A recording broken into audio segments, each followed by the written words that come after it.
Excuse me? Ooh.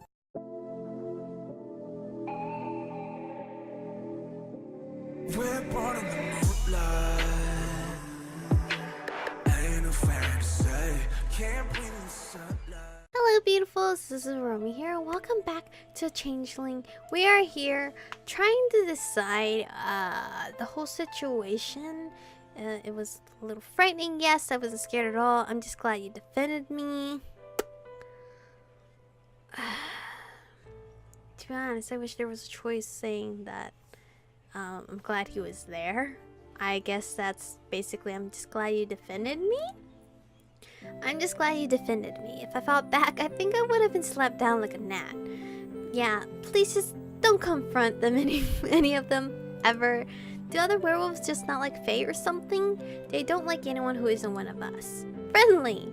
As you can see, they'd rather me just ditch everyone else, join their clan, and walk away from the rest of my life completely. It's nothing to do with you personally.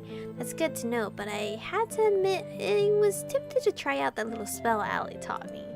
It's probably best that you didn't. I know, but seriously, this is why I can't stand the others. I try to avoid them, but they follow you around like creepy stalkers? Something like that. I'm really sorry things turned out this way. What? Don't be, it's not your fault. I know, but if you hadn't been with me, it wouldn't have happened.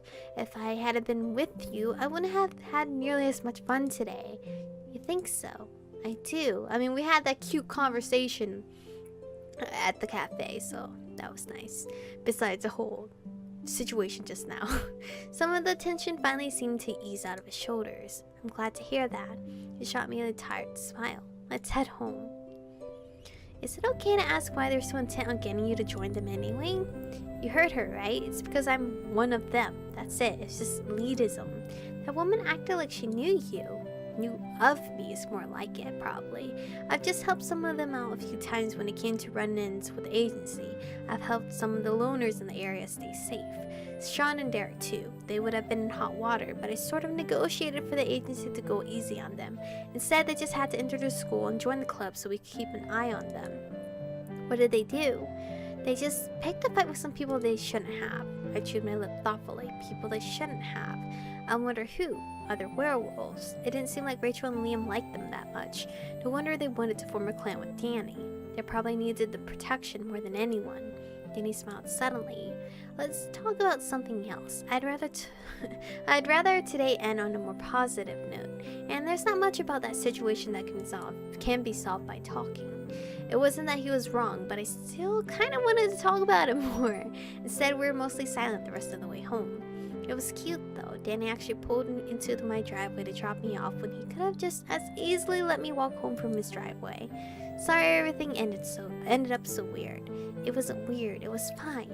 I decided to brave it instead of playing things safe, and I leaned over and kissed his cheek. I made the initial kiss. Well, it's not a kiss on the lips, but still. My heart was pounding on my ears, and I could only imagine myself missing or doing something weird. But my lips connected with his cheek without incident, and I pulled away, smiling shyly at his surprised expression. Was he still driving? That would wreck him. He smiled softly, pushed the gear shift into park. Okay, thank God. And leaned back toward me. My eyes went wide with surprise, and my mind completely blinked when his lips met mine. Excuse me? Ooh. A kiss. Wait, are we together? Or what? What's the situation here? I just froze, unsure what to do, unsure what was even happening. Oh my god, his eyelashes. He is such a handsome guy. It was supposed to just be an innocent kiss on the cheek, just to let him know I cared. And now, this? I'm confused. His hand tangled in my hair and slid around to the back of my head to hold me closer. I relaxed slightly, and my hand found its way to his cheek. Wait. Danny, where did you park? Did you park in front of my driveway where everyone can see me? Did you do that? Because that's not cool. Knowing my mom, she's watching us. Everything else disappeared. Every trouble, every thought, everything. Just for one blissful moment. So are we official? I feel like I'm asking this question a whole lot in different games. Like... I'm the type of girl where I would like you to ask me out, and then we start holding hands, And then we move on to the kissing, and then, you know, take it one step at a time. Just pray my mom didn't watch me. But the moment faded all too quickly and Danny pulled away. He had an incredible gentle look in his face, or in his eyes, sorry. So of course my face went completely red and my heart tried to flip-flop its way out of my chest when it really hit me that he just kissed me. And I kissed him. We kissed. My first kiss. Oh, that's so cute. He's my first kiss. Danny chuckled softly and gave my nose a little flick. Thank you. For what? Not being afraid of me. It means more than you know. I'd never be afraid of you, ever. He kissed my forehead and let me go. Oh, you got a kiss on the forehead. I'll call you, okay? Okay. So, when you call me, I'm gonna ask for a boyfriend and girlfriend, by the way. I was still in a daze as I got out of his car and walked up to the front porch. I turned around once and waved before he drove the whole 50 feet back to his house. When he opened the door, Mom was standing right there. No, Mom, please. Mom, please. Don't interrogate me right now. Please, Mom, please. Please. You're running at me. So, how did it go? She totally seen that, hadn't she? Don't look at me. What? I just asked a totally innocent question. No.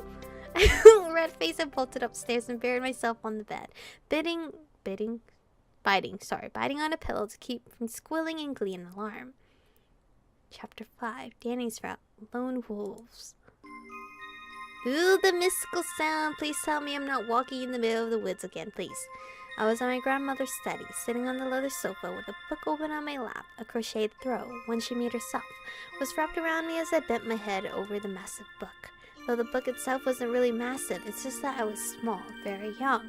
I was watching myself, like seeing a memory through an old television, swinging my feet and humming the words to some song I'd long for since forgotten. The younger version of me looked up suddenly and our eyes met. Somehow the sight of my younger self seemed so foreign, strange, unfamiliar and alien, as if I was looking at a stranger rather than myself. She spoke to me softly, insinuating every word clearly. She's whispering, right? When I don't literally whisper because I feel like my mic doesn't pick it up, so it's gonna be like loud whispering. 1 may lead a horse to water, 20 cannot make him drink. Though the goblins cuffed and caught her, coaxed and fought her, bullied and besought her, scratched her, pinched her black as ink, kicked and knocked her, mauled and mocked her. Jesus, she must look horrible. Lizzie uttered not a word, would not open lip from lip lest they should cram a mouthful in. What a good sister. What the hell? The poor girl. I jolted awake as the thought flitted through my head. What the hell kind of song poem thing was that? And I was left staring up at my ceiling, wondering why an uncomfortable feeling of nostalgia and dread was settling in the pit of my stomach. Wait. What she just said reminds me of what happened to Spencer and I. What if Spencer got mauled and hurt by me, but Spencer didn't want to say anything? Is that what it's telling me? Is that what the little girl, me, is telling me? That's what I'm getting from it. I don't know. Maybe I'm just stupid. I don't know. And I was left staring up at my ceiling, wondering why an uncomfortable feeling of nostalgia and dread was settling in the pit of my stomach. I rolled over and glaring at my clock. Ugh. 15 minutes before the alarm. 15 precious minutes. I pulled the pillow over my head and burrowed deeper in the blankets as the poem from my from my dream rolled around in my head. I remembered it now. I'd read it for the first time in one of my grandmother's books a long time ago. It was the same one that Spriggan had been quoting. 2 sisters, one of whom gets mixed up with fairies, and the other one that comes to her rescue. I wasn't sure why the thought of it was leaving me feeling so uneasy. That's totally me and Spencer! Or Spencer and I. I tried to shrug the feeling off as I pulled the blanket closer. Maybe it was just because I knew if I had to rely on Spencer to come to my rescue, I was going to be in big trouble. By the time I got down into the kitchen, Spencer was already seated at a table having breakfast. I paused at the bottom step to watch him. It was kind of weird seeing him sitting calmly at the table instead of hunting around the house for some inevitable missing object like a madman. I guess the brownie appeasement is working. Good morning, honey. Meh. Morning. She left quietly as I went to get my coffee. The keys didn't go missing this morning. That's great. Now that I'm going to get a thanks for that. To be honest, I was starting to worry a little. She gave me a sheepish smile. I mean, with all the pranks happening, I was starting to seriously consider if this house was haunted. Your dad kept telling me it was my imagination, but I swear I would hear laughter sometimes, even footsteps at night. My eyes went slightly wide at that. Shoot! Was that me she'd been hearing? Or that stupid brownie? Either way, not good. Well, maybe your dad was right. In any case, the first morning it's been this quiet in a while. It's nice. I can't argue with that.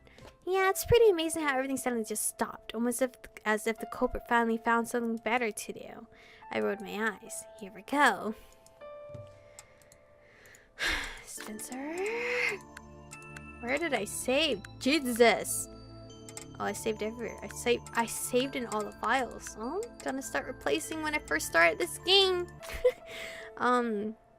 Would be a shame if they changed their mind. Glad you found a better hobby. I'm so not doing this today.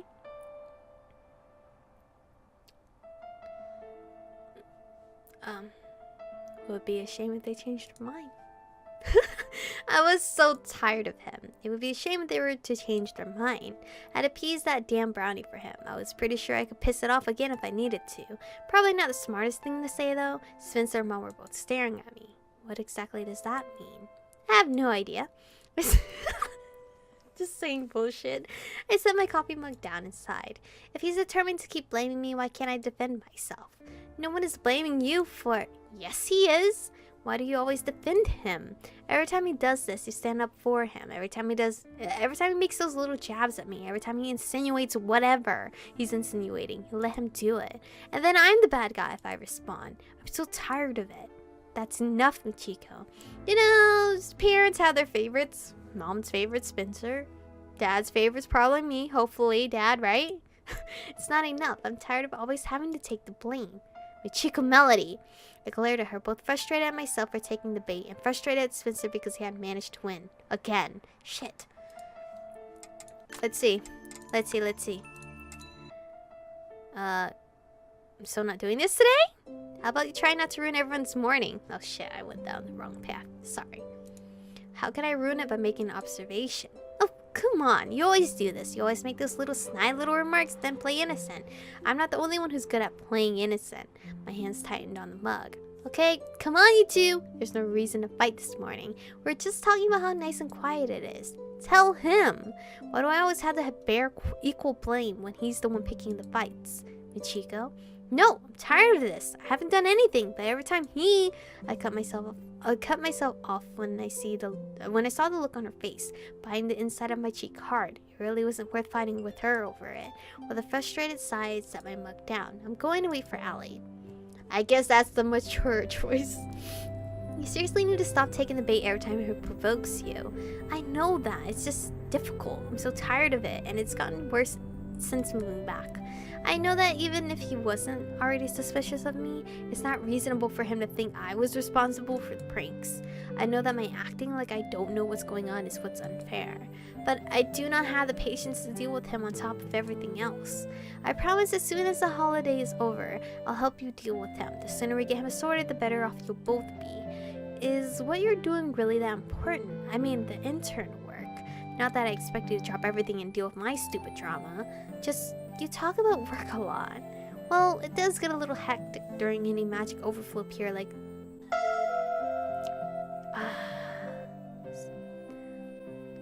Even you guys told me how to pronounce it, and I done forgot to look this up. So, that word. With all the drifters sweeping the town, the agency really needs the extra manpower to keep things from going nutty. Drifters? Those creepy things lurking in town. Yeah, the creepy things lurking in town, in the woods, and somewhat at the school. Yeah, Danny and I ran into one. Well, not literally. It was more like it kind of ran into me and pulled out some of my hair. What? When? On your date? You didn't tell me that. Well, I sort of forgot about it, actually. It was kind of a crazy weekend. Still, that's the kind of thing you need to tell me. Well, it wasn't a big deal. It just lurked, pulled my hair, and then ran off. No, dude, that's a big thing. It got my DNA. Yeah, but drifters are weird. Sometimes they attach themselves to people or follow them around. Oh god, the scribbling noises always scare me. It's better to just keep your distance. I did try to keep my distance. It stalked me. I can't believe neither of you said anything. You tell me right away if you see it again. Okay, but Danny didn't seem to think it was that big of a deal either, and he was right there when it happened. Besides, if I see it again, I can just use your spell thingy on it. The fact that you're calling it a spell thingy just gave me the greatest confidence in your casting ability. What was it called then? You need to stay out of sight and focus on the research you've been doing until the holidays over. Not that I've gotten much in the way of research done lately. Yeah, well, I'm sick of my research. I was thinking of taking a break from it. Haven't found anything yet? Nope, nothing of use anyway. I gave her a slightly hopeful sidelong look. I'd rather be helping you guys or something than stuck in the club room, scouring books until I'm ready to pull my hair out. Our work isn't really any less tedious. Maybe, but it would get my mind off everything else, that's for sure. I mean, I can ask Vilos, but I'm not sure he'll go for it if you've already become an unwilling hair donor to a drifter. Hey, I can help identify it if it pops up again. Then you guys can tackle it and take it for questioning or whatever you do to them. We don't do much of anything to them besides make note of their activity. So why is it a big deal if I help you do that then? You could at least ask him for me. I mean, it would only be until... Sahing? Is that how you... Sahing? Oh, guys, I don't know. It's over anyway. Then I'd hit the books again, I promise. I tried my best sad puppy eyes at her. I'll think about it. Yay! She rolled her eyes. Just don't get your hopes up. I'm not sure Vilos will go for it if he knows you've already attracted the attention of a drifter. Can't hurt to ask. Yeah, you've never seen that look he gives you when he thinks you've said something stupid. I just laughed at that. I hadn't seen that specific look, but I could imagine. Still, I hadn't expected her to go for that. It had been kind of a spur-of-the-moment suggestion, but now it's definitely looking forward to the possibility. Assuming she could convince Vilos, of course. Oh shoot, I'm way behind. Out of time. I keep saying way behind. I'm just out of time. But anyway, this is where we're going to stop for today's episode. I honestly don't know where this is going to lead. I don't know how many chapters there are. I think I should look at the guide. Maybe the guide will tell me how many chapters are in each route or whatnot. But anyway, thank you guys for watching today's episode. Stay beautiful, and I'll see you guys in the next one.